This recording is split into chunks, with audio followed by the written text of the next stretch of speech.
Bonjour à tous, dans cette vidéo on va corriger ensemble un exercice de chimie qui s'appelle rupture d'équilibre en phase gazeuse. Donc on étudie ici une réaction de CaCO3 solide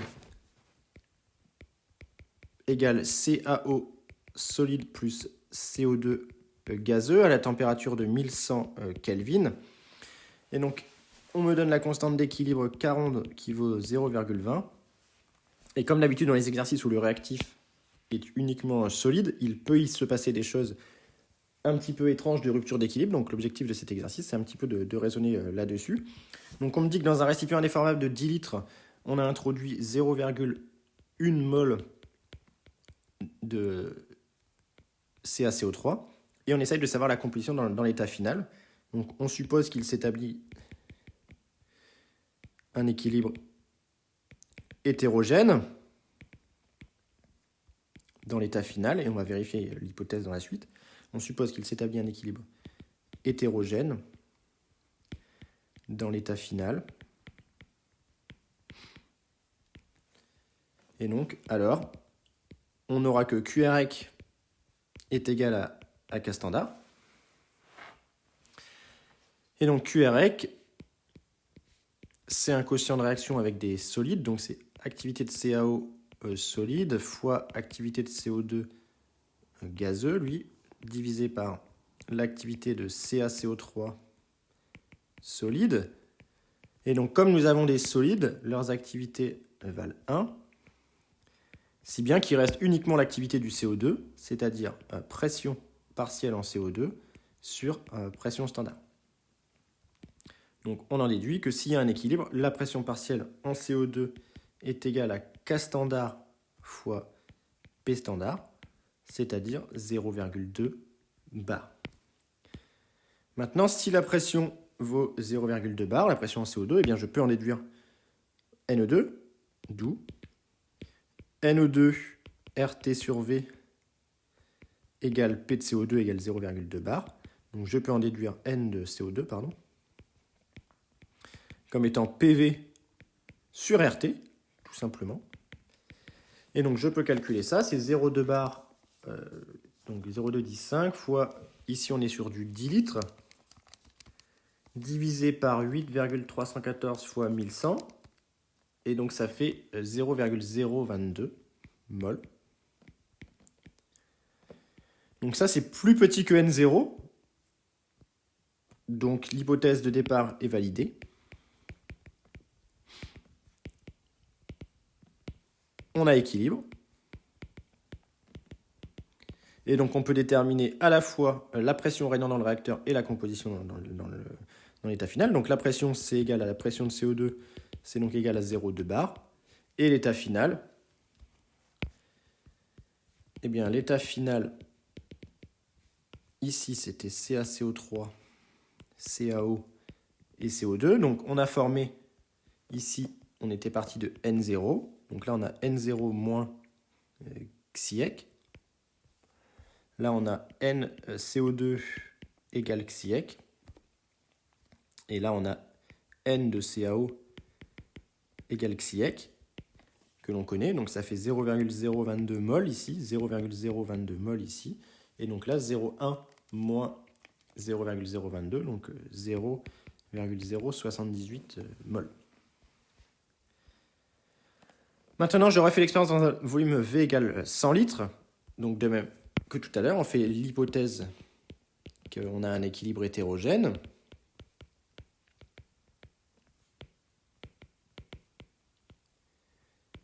Donc dans ce cas-là, on peut calculer comme tout à l'heure que P de CO2 doit être égal à K ronde fois P0, P standard, pardon, P rond.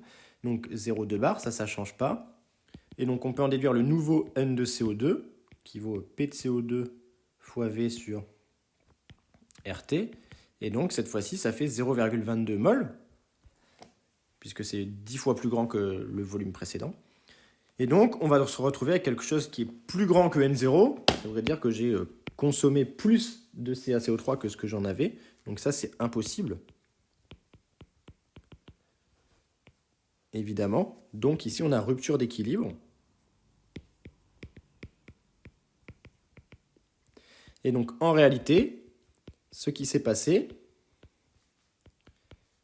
c'est que le CaCO3 a été consommé intégralement avant de pouvoir atteindre un éventuel équilibre. Donc je suis parti de N0. Un état d'équilibre fictif, un état d'équilibre, s'il avait eu lieu, m'aurait amené à 0,22 mol et 0,22 mol. Et ici, 0, évidemment. Oui, éventuellement, il aurait pu en rester d'ailleurs, mais bon. N1, voilà. Ça, c'est un état d'équilibre. Sauf que cet état d'équilibre ici ne sera jamais atteint, puisque on a une rupture d'équilibre. Ça, c'est impossible. On ne peut pas avoir 0,22 plus grand que 0,10. Et donc, le vrai état final, c'est celui pour lequel j'ai consommé tout mon CaCO3 et pour lequel j'ai formé N0 et N0. Et celui-ci, l'équilibre, il est non atteint. Et donc, la pression finale, c'est la pression de CO2 avec comme quantité de matière N0 RT sur V, avec comme pression N0 RT sur V, avec N0 qui vaut 0,1 cette fois-ci.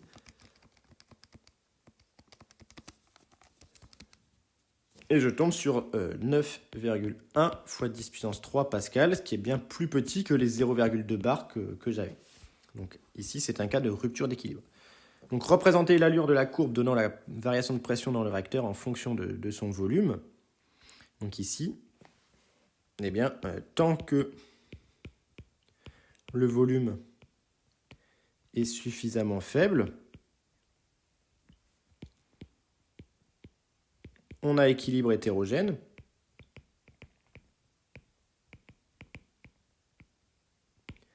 Et eh bien, la pression est égale à 0,2 bar, quel que soit V. Ensuite, on a rupture d'équilibre.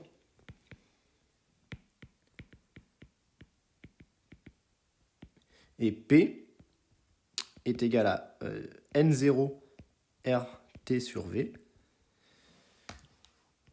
quel que soit V. Donc ici, on a une décroissance en 1 sur V. Donc finalement, si je regarde la pression dans le réacteur, en fonction du volume, eh bien, on a une évolution qui au départ est constante à 0,2 bar, puis une décroissance en 1 sur V de la pression. Et donc on pourrait essayer de calculer le volume V étoile qui délimite les deux domaines.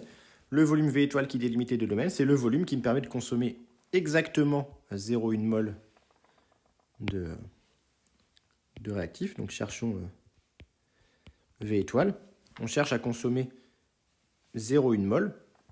On veut un équilibre finalement pour lequel N0 est égal à 0,1 mol. Donc on va en déduire le volume. Donc on veut P de CO2 égale 0,2 bar. C'est 40 fois P standard. Avec N de CO2 égale N0 égale 0,10 mol. Or, P de CO2, c'est NCO2 RT sur V. Donc j'en déduis le volume, ici V étoile, le volume limite, qui est égal à NCO2, c'est-à-dire N0, RT sur P de CO2, c'est-à-dire N0 RT sur K standard P standard. Et donc je vais calculer ce volume, ça fait 0,1 fois 831 fois 1100 divisé par 0,2 10 puissance 5. Et ça fait 46 litres avec deux chiffres significatifs. Donc ici, c'est à 46 litres qu'il se passe cela. On avait les 10 litres de la question 1 pour lequel on avait bien ici une pression qui valait 0,2 bar. Et puis les 100 litres de la question 2 pour lequel j'avais cette fois-ci une pression qui avait diminué. Donc voilà pour cet exercice assez intéressant de gestion d'une rupture d'équilibre. C'est jamais évident pour les candidats de comprendre un petit peu cette notion de rupture d'équilibre. Donc retenez bien que quand vous avez un réactif qui est entièrement solide, si vous n'avez qu'un réactif solide, eh bien, il n'intervient pas dans le quotient réactionnel, puisque son activité vaut 1. Et donc ça peut conduire à des choses un petit peu étonnantes, dans la mesure où parfois on n'atteint pas l'équilibre qu'on aurait souhaité atteindre, ce qu'on appelle une rupture d'équilibre. Donc voilà pour cet exercice, j'espère que c'était clair. S'il y a des questions, mettez-les en commentaire.